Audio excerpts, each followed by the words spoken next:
চতুর্থ শ্রেণীর শিক্ষার্থী তোমাদের সবাইকে বাংলা বইয়ে স্বাগতম। আজকে আমরা তোমাদের বাংলা বইয়ের প্রথম গল্প রূপময় বাংলাদেশ পৃষ্ঠা নাম্বার 3 থেকে 6 সমাধান করব। তার আগে চলো আমরা গল্পটা একটু পড়ে নিয়ে দেখি গল্প থেকে প্রশ্ন বের করা যায় কিনা।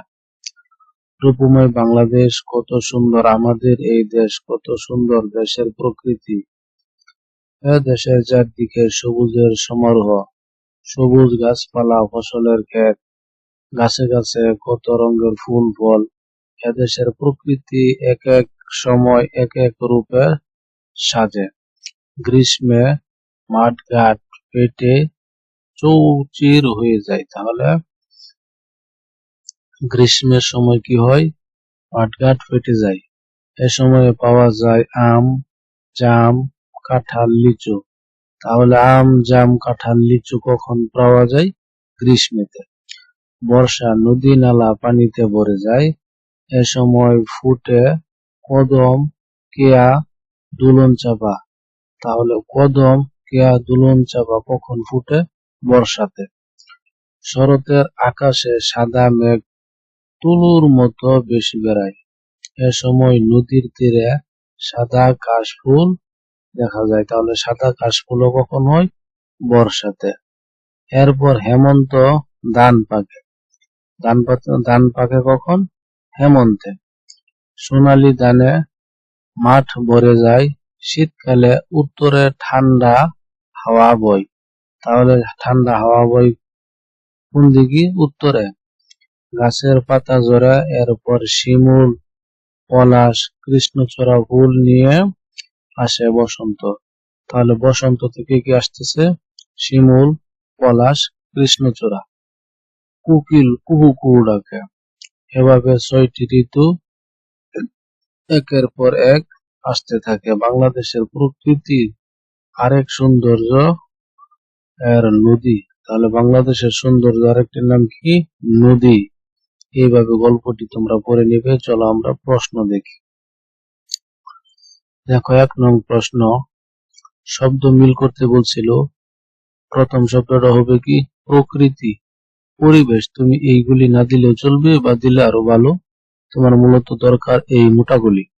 1 নাম্বারটা প্রকৃতি হবে, 2 নাম্বারটা দোলনা, 3 নাম্বারটা চাপা, সোনালী, জঙ্গল, রাঙামাটি, রূপচাঁদা। এইভাবে। তারপরে 2 নম্বরে দেখো বক্সে যে শব্দ ছিল ওইখান থেকে কাশ, নদী নালা, বিখ্যাত, দক্ষিণে, সমারোহে, এইগুলি দিয়ে দেখো তোমাদের মিলিয়ে দিয়েছি। এদেশের চারদিকে সবুজের সমারোহে। ক নম্বরে বর্ষায় নদী নালা পানিতে ভরে যায়। ছোট গ, বাংলাদেশের সুন্দরবন পৃথিবী জুড়ে বিখ্যাত। বাংলাদেশের দক্ষিণে আছে বঙ্গোপসাগর। শরৎকালে নদীর তীরে আসে কাশ। তারপরে দেখো 3 নাম্বার এই শব্দগুলি দিয়ে বলছিল, যেমন কে? কোকিল কুহু কুহু ডাকে। কে ডাকে? কোকিল ডাকে। কি? বাংলাদেশের প্রকৃতি খুব সুন্দর। তাহলে কি সুন্দর? বাংলা এই কি সুন্দর? বাংলাদেশের প্রকৃতি খুব সুন্দর। কখন? শরৎকালে নদীর তীরে কাশফুল দেখা যায়। কখন দেখা যায়? শরৎকালে। মিলে গেছে। কোথায়? বাংলাদেশের দক্ষিণে বঙ্গোপসাগর আছে। কোথায় আছে? এই যে কোথায় কথা দেয়া। কেন? নদী, পাহাড়, বন ও সাগরের জন্য বাংলাদেশের সুন্দর হয়েছে। এরপরে আমরা চলো দেখি 4 নং প্রশ্ন। একটা ছবি দেখবা বাজারের মতো। ওই ছবিতে বলতেছে কি? ছবি দেখে বর্ণনা লিখো। এইভাবে লিখে দিবে। এটি একটি গ্রামের বাজার ছবি। বাজারে অনেক মানুষ কেনা বেচা করছে। এক পাশে মাছ বিক্রি করা হচ্ছে, অন্য পাশে সবজি বিক্রি হচ্ছে। ঝুড়িতে কপি, লাউ, কুমড়া ও শাকসবজি দেখা যাচ্ছে। একজন মহিলা লাল শাড়ি পরে সবজি কিনছেন। বিক্রেতারা হাসি মুখে ক্রেতাদের সাথে কথা বলছে। বাজারের পাশে নদী ও গাছপালা দেখা যাচ্ছে। চারিদিকে গাছ থাকায় পরিবেশটি খুব সুন্দর। ছবিটি আমাদের গ্রামের বাজারের চিত্র তুলে ধরেছে। 5 নাম্বার দেখো। 5 নম্বরে কি বলছে? বলতেছে তোমার পছন্দের ঋতুর নাম বলতে বলছে এবং তা সম্পর্কে লিখতে বলছে।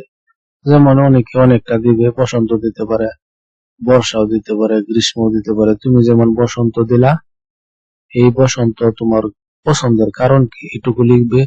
বসন্তকালে প্রকৃতি নতুন রূপে সেজে ওঠে, গাছে গাছে শিমুল ও পলাশ ও কৃষ্ণচূড়া ফুল ফুটে চারিদিক রঙিন হয়ে যায়। কোকিলের মধুর কুহু কুহু ডাক মনকে আনন্দে ভরে দেয়। শীতের কষ্ট ও গ্রীষ্মের গরম থাকে না বলে আবহাওয়া খুবই আরামদায়ক থাকে।